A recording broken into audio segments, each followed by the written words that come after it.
I'm Dr. Mark Kline. I'm the chair of the psychology department here at Methodist University.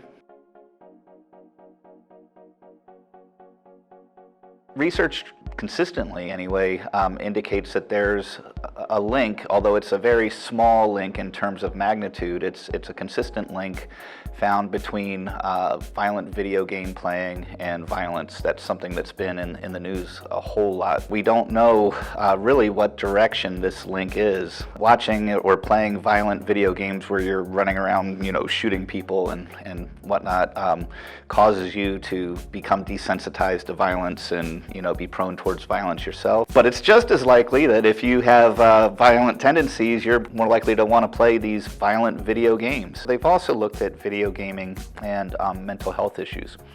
And in that research, the trend that seems to be coming forward, although again this hasn't been established with experimental studies, but it seems to be that people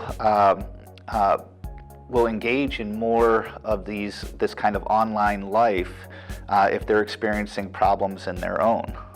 It seems to be, if we track people's self-reported problems in their personal life and compare that with the time that they're spending in any given week playing video games, as they are experiencing more interpersonal problems in their own life, they spend more time online. It turns out that for about half the studies, they find positive effects. For a small number of people, though, roughly somewhere between 20 and 30%, you see a definite effect there, that the more time that this group spends on social media or playing violent video games, you see an increase in symptoms of depression, symptoms of anxiety, symptoms of loneliness, alienation. There's a new category that was just introduced in the International Diagnostic System for video gaming addiction. It's called internet gaming addiction. Indicators are similar to what you would see in other forms of addiction. And that's an increasing preoccupation that would manifest as spending more time on the games or on the devices, a withdrawal from activities that you used to enjoy being engaged with, tolerance, needing more